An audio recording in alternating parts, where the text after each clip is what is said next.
اصحاب کہف کا نیند سے اٹھ کر اپنے ایک ساتھی کو شہر کی طرف بھیجنا۔ اصحاب کہف کا بیدار ہونا۔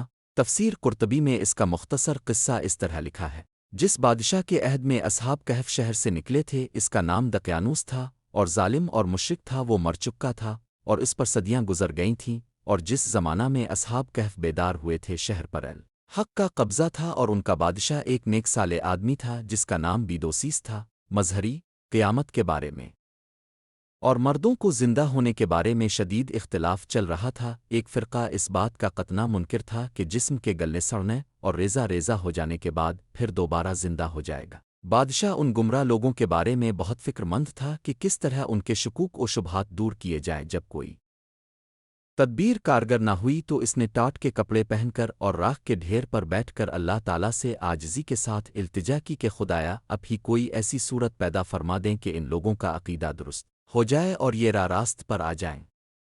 اللہ تعالیٰ نے بادشاہ کی دعا کو شرف قبولیت بخشا، اور اس کی صورت یہ ہوئی کہ اصحاب کہف بیدار ہوئے۔ بیدار ہونے کے بعد ان میں یہ بحث چھڑ گئی کہ ہم کتنی مدت سوئے ہیں۔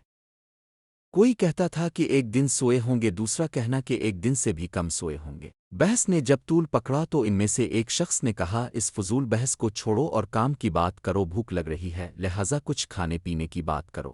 چنانچہ انہوں نے اپنے ایک شخص کو، جس کا نام تملخا بتایا جاتا ہے، بازار میں کھانا لانے کے لیے بھیج دیا، اور یہ تاکید کر دی کہ ہوشیاری اور بیدار مغزی سے کام لے اور کسی کو ہماری خبر نہ ہونے دے، اور اس بات کا بھی خیال رکھے کہ کھانا حلال اور پاکیزہ ہو، اس لیے کہ اہل شہر کی اکثریت بت پرستوں کی ہے، ایسا نہ ہو کہ غیر شرعی طور پر ذبح کیا ہو۔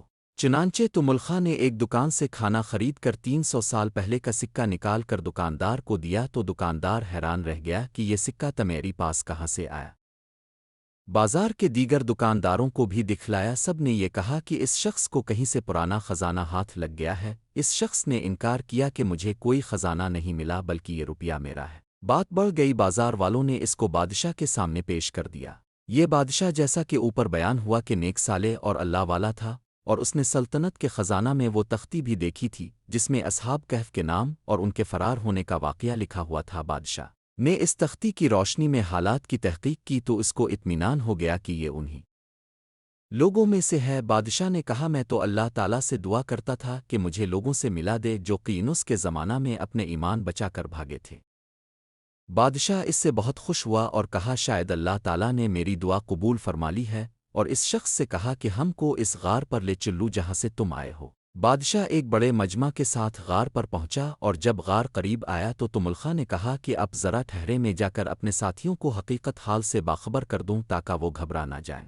اس کے بعد روایات میں اختلاف ہے۔ ایک روایت میں یہ ہے کہ تملخا نے غار میں جا کر ساتھیوں کو تمام حالات سنائے کہ اب بادشاہ مسلمان ہے اور قوم بھی مسلمان ہے، وہ سب ملاقات کے لیے آئے ہیں۔ اصحاب کہف اس خبر سے بہت خوش ہوئے اور بادشاہ کا استقبال کیا، پھر وہ اپنے غار میں واپس چلے گئے۔ اکثر روایات میں یہ ہے جس وقت اس ساتھی نے غار میں پہنچ کر باقی حضرات کو یہ پورا واقعہ سنایا، اسی وقت سب کی وفات ہو گئی، بادشاہ سے ملاقات نہ ہو سکی۔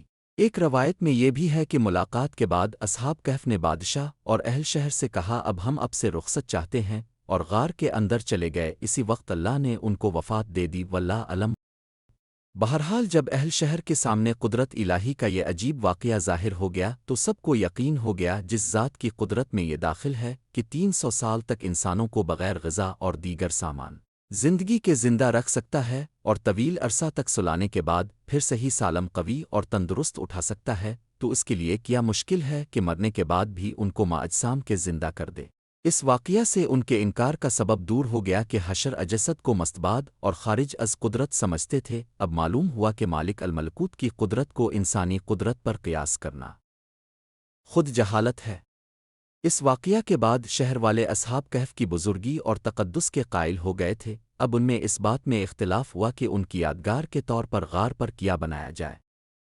کچھ لوگوں کا خیال تھا کہ غار کے پاس کوئی یادگاری عمارت تعمیر کر دی جائے کہ جو لوگوں کے لیے تفریح گاہ بھی ہو اور ان بزرگوں کے لیے یادگار بھی، اور کچھ لوگوں کا خیال تھا کہ ایک مسجد تعمیر کر دی جائے تاکہ زائرین کے لیے سہولت ہو اور ان اہل اللہ کو اجر بھی پہنچے۔ مسئلہ: اگر کسی نیک آدمی کی قبر پر زائرین بکثرت آتے ہوں تو ان کے قیام اور نماز نیز دیگر سہولتوں کے لیے قریب میں مسجد بنانا جائز ہے، بشرطے کہ وقف قبرستان میں نہ بنائی جائے اور جن احادیث میں انبیاء کی قبروں پر مسجد بنانے پر لعنت آئی ہے، ان سے مراد خود قبروں کو سجدہ گاہ بنانا ہے، جو بالاتفاق شرک اور حرام ہے۔